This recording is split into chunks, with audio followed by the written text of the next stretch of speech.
রাষ্ট্রপতির বিদায় ঘণ্টা কি বাইজা গেছে কিনা? রাষ্ট্রপতির সাথে সেনাপ্রধানকে সরিয়ে ফেলতে হবে, এই আলাপগুলো ক্রমাগত এসছে। এই যে আমাদের আর্মি ভাইরা,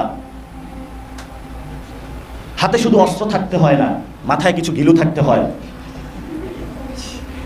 না বুঝে সংবিধান, না বুঝে স্টেট। বাংলাদেশে যে কোনো সময় বা শীঘ্রই 5 আগস্টের মতো আরেক যুগান্তকারী ঘটনা ঘটতে পারে। দর্শক, বাংলাদেশের আগামী জাতীয় সংসদ নির্বাচন জাতিসংঘের অধীনে হবে। ভিডিওতে দেখতে পারবেন যে নির্বাচন নিয়ে বিএনপি, এনসিপি ও জামাতের ব্যাপক দ্বন্দ্ব। এনসিপি বলছে সংস্কারের পরে নির্বাচন, জামাত বলছে পেয়ার পদ্ধতিতে নির্বাচন, এমনকি বিএনপি বলছে ফেব্রুয়ারি মাসে নির্বাচন হবে। এর দ্বন্দ্ব নিয়ে এবার জাতিসংঘের অধীনে নির্বাচন দেওয়ার প্রস্তাব জানিয়েছেন মার্কিন কংগ্রেসরা।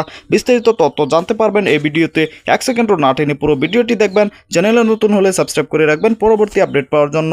একটি লাইক করে দেখতে থাকুন সম্পূর্ণ ভিডিওটি। হাতে শুধু অস্ত্র থাকতে হয় না, মাথায় কিছু গিলু থাকতে হয়। না বুঝে সংবিধান, না বুঝে স্টেট, বিভিন্ন দেশ থেকে গিয়ে একটু ঘুরে ফিরে কিন্তু অস্ত্রের প্রদর্শনী থেকে কিছু অস্ত্র নিয়ে আসে, আর নিয়ে আইসা মাথায় গিলু না থাকার কারণে অস্ত্রটা চালায় জনগণের উপরে। কি অদ্ভুত একটা বাহিনী, কি অদ্ভুত গোয়েন্দা সংস্থা।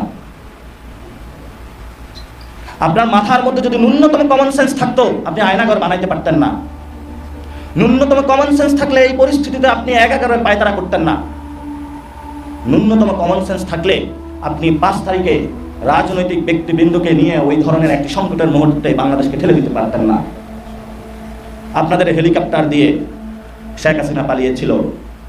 আমরা ইতিমধ্যে রিপোর্ট পাবলিশ হয়েছে, যখন 5 তারিখে ভারতের বিভিন্ন জায়গায় স্বরাষ্ট্র পররাষ্ট্র ইন্টেন্স মুভমেন্ট সেখানে চলতেছিল, শেখ হাসিনা তাদের কাছে আবেদন জানিয়েছিল, আমার দাদা বাবুরা অনেক সার্ভ করেছি, আমার জন্য একটা হেলিকপ্টার পাঠাও। দাদা বাবুরা বলল, কি সার্ভ করেছো, নিজের ক্ষমতায় তো থাকতে পারতেছ না, আমি অন্য কাউকে খুঁজে নিব, ন্যাশনালিস্ট ব্যানারের আড়ালে তোমার লাগবে না, সো আমি তোমার জন্য হেলিকপ্টার পাঠাইতে পারবো না। কিন্তু এই যে তারিক সিদ্দিক থেকে শুরু করে যারা ছিল, পেটগুলো অনেক বড় বড় করছে খেয়ে, বলতেছে কিছু তো দায়বদ্ধতা দিতে হবে। আমার জনগণের তেলের টাকা, রাষ্ট্রের টাকা হেলিকপ্টারে করে একটা খুনি হাসিনাকে তারা ওই দেশে পাঠিয়েছে। ভিডিও আপনারা দেখেছেন না? এগুলো কি বাংলাদেশের মানুষের মনোমগজ থেকে মুছে যাবে? আমরা ইতিহাস বলি নাই। এখন আমাদের সামনে ভয় দেখানো হচ্ছে যে তোমাদেরকে মেরে ফেলবো, আর আমরা তো মরে গেছি, কিভাবে মারবেন? এখন যদি মারেন তাহলে আপনিও মরে যাবেন, কারণ মৃত মানুষের কবরে ঢুকে যদি মারতে যান আপনিও কবরে পড়ে যাবেন।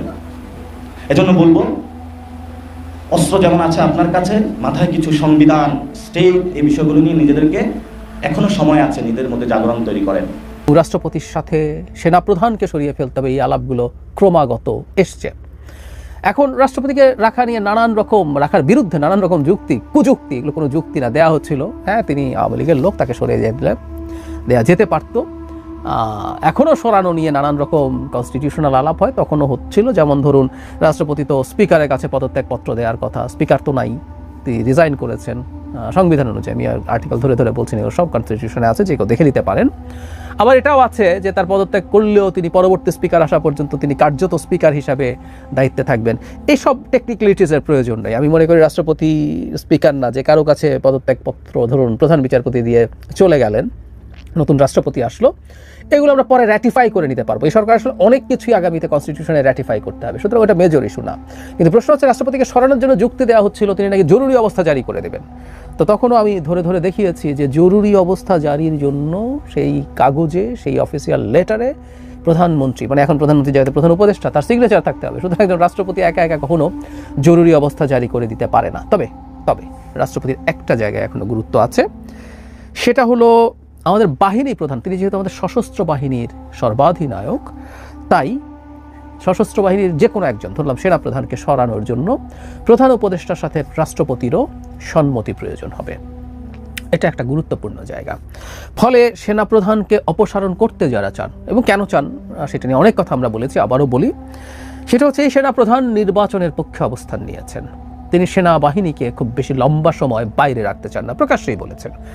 তারা একটা ডিসিপ্লিন ফোর্স, তাতে তাদের অনিয়ম দুর্নীতির সাথে জড়িয়ে পড়ার যেমন ঝুঁকি আছে, তার চাইতেও জরুরি কথা সেটা হচ্ছে সেই ফোর্সটা বাইরে থেকে তার যে প্রফেশনাল ট্রেনিং ক্রমাগত নিয়ে যেতে হয়, তার কমব্যাট রেডিনেস বলে, তারা যুদ্ধের জন্য যে প্রস্তুত থাকবেন, সেগুলো হ্যাম্পার্ড হচ্ছে। তিনি সেটা পছন্দ করছেন না, তাই তিনি প্রকাশ্যেই নির্বাচনের ব্যাপারে তার অবস্থান উল্লেখ করেছেন। এখন সেনাপ্রধানের তো রিটায়ারমেন্ট হচ্ছে না, আমাদের এখন সেনাপ্রধান কেউ নিযুক্ত হলেই তার আগে তার যতদিনই চাকরি থাকুক না কেন তিনি 3 বছরের একটা মেয়াদ পান। সো উনি তো এই নির্বাচনের পরে মানে তার দায়িত্বে সে সম্ভবত মে-জুনের দিকে, তাহলে তার 27 সাল পর্যন্ত দায়িত্ব হচ্ছে, তার ন্যাচারাল রিটায়ারমেন্টের অপেক্ষা করা অসম্ভব না। সুতরাং থেকে অপসারণ করতে হবে তাদের যারা নির্বাচন পিছিয়ে দেওয়ার খায়েশ রাখেন, এবং সেখানে জনাব শাহাবুদ্দিন কাউন্টার সিগনেচার করবেন কিনা সেটা একটা গুরুত্বপূর্ণ প্রশ্ন, নাও করতে পারেন। এবং তাকে যদি সরিয়ে ফেলেন নিজের মতো একজন রাষ্ট্রপতি বসিয়ে দেওয়া যায়। বাংলাদেশে যে কোনো সময় বা শীঘ্রই 5 আগস্টের মতো আরেক যুগান্তকারী ঘটনা ঘটতে পারে। এর অর্থ হচ্ছে আরেকটা বিপ্লব ঘটতে পারে, এবং তার নেপথ্যে থাকতে পারেন হাসনাত, নাসিরউদ্দিন পাটোয়ারি, পিনাকি ভট্টাচার্য, মাহমুদুর রহমান, ইলিয়াসরা। আর জামাত শিবির সবসময় আগের মতো ম্যান পাওয়ার সাপ্লাই দিয়ে এই আরেকটা বিপ্লবকে সফল করবে। জামাত শিবির ওই বিপ্লবেও নেতৃত্ব দিতে পারবেন প্রকাশ্যে, এটা আমরা মনে করি না। দর্শক, এবারের যে বিপ্লব হবে সেটা হবে নতুন সংবিধানের দাবিতে বিপ্লব, পুরনো সংবিধান বাতিলের দাবিতে বিপ্লব, গণপরিষদ নির্বাচনের দাবিতে বিপ্লব। স্পষ্ট কথা, বাংলাদেশপন্থীরা ঐক্যবদ্ধ। এই হাসিনার মুজিববাদী সংবিধানের অধীনে এটাকে বহাল রেখে, মুজিব সৈনিক রাষ্ট্রপতি চুপ্পুকে বহাল রেখে বাংলাদেশে কোনো নির্বাচন হতে পারে না। সংস্কার না করে কোনো পাতানো নির্বাচনে জাতি মানবে না। কি মনে করেন, এই চুপ্পুকে বহাল রেখে এই মুজিববাদী সংবিধানের অধীনে কোনো সংস্কার না করে হাসিনার আইনে প্রতিষ্ঠিত গঠিত সিসির নেতৃত্বে কোনো ধরনের পরীক্ষা নিরীক্ষা ছাড়া একটা জুয়ার মতো কি হয় কেউ জানে না, সুষ্ঠু নির্বাচনের কোনো সম্ভাবনাই নেই। একটা অস্থিতিশীল পরিস্থিতিতে একটা জাতীয় নির্বাচন হবে আর জনগণ আঙ্গুল চুষবে, এটা কি হয়? হবে না। মানে আরেকটি বিপ্লব হবে। সম্মানিত দর্শক, নির্বাচন নিয়ে বাংলাদেশে একটি উত্তেজনা তৈরি হয়েছে। আপনারা জানেন পেয়ার পদ্ধতিতে নির্বাচন চায় জামাত, তারা পেয়ার পদ্ধতি ছাড়া নির্বাচনে যাবে না। অন্যদিকে এনসিপি বলছে নির্বাচন চায় না, সংস্কারের পর নির্বাচন, আরও 2-1 বছর ডক্টর ইউনূস ক্ষমতায় থাকুক, এরকম চাচ্ছে তারা। এজন্যই বর্তমান সময়ে আলোচনায় উঠে এসেছে এভাবে যদি চলতে থাকে রাজনৈতিক দলগুলোর মধ্যে, তাহলে ডক্টর মোহাম্মদ ইউনূস পদত্যাগ করতে পারেন।